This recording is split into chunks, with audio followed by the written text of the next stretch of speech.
ఢాకాలో భారత ఎంబసీపై దాడికి ప్రయత్నించారు. వీసాల జారీ నిలిపివేతపై ఆందోళన వ్యక్తం చేశారు. భారత దౌత్య కార్యాలయాన్ని టార్గెట్ చేశారు అల్లరి మూకలు. దీంతో బారికేడ్లు తొలగించి ముందుకు దూసుకువెళ్లేందుకు ప్రయత్నించారు. అల్లరి మూకని అడ్డుకున్నారు పోలీసులు. షేక్ హసీనాని బంగ్లాదేశ్ కి అప్పగించాలని వారు డిమాండ్ చేస్తున్నారు. ఢాకాలో భారత ఎంబసీపై దాడికి ప్రయత్నించారు. వీసాల జారీ నిలిపివేతపై ఆందోళన వ్యక్తం చేశారు. భారత దౌత్య కార్యాలయాన్ని టార్గెట్ చేశారు అల్లరి మూకలు. బారికేడ్లు తొలగించి ముందుకు దూసుకువెళ్లేందుకు ప్రయత్నించారు. అల్లరి మూకని పోలీసులు అడ్డుకున్నారు. షేక్ హసీనాని బంగ్లాదేశ్ కి అప్పగించాలని వారు డిమాండ్ చేస్తున్నారు.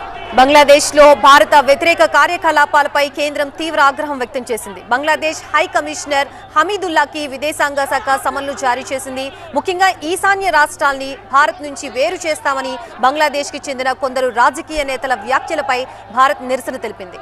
ఢాకాలోని భారత దౌత్య కార్యాలయానికి బెదిరింపులు రావడంపై విదేశాంగ శాఖ ఆగ్రహం వ్యక్తం చేసింది. ఇండియన్ ఎంబసీపై దాడిని తీవ్రంగా ఖండించింది విదేశాంగ శాఖ. భారత రాయబార కార్యాలయానికి బెదిరింపుల వ్యవహారంపై బంగ్లాదేశ్ ప్రభుత్వం సరైన దర్యాప్తు జరిపించడం లేదని విదేశాంగ శాఖ మండిపడింది. బంగ్లాదేశ్ లో షేక్ హసీనా ప్రభుత్వం పతనం తర్వాత భారత్ బంగ్లా సంబంధాలు దెబ్బతిన్నాయి.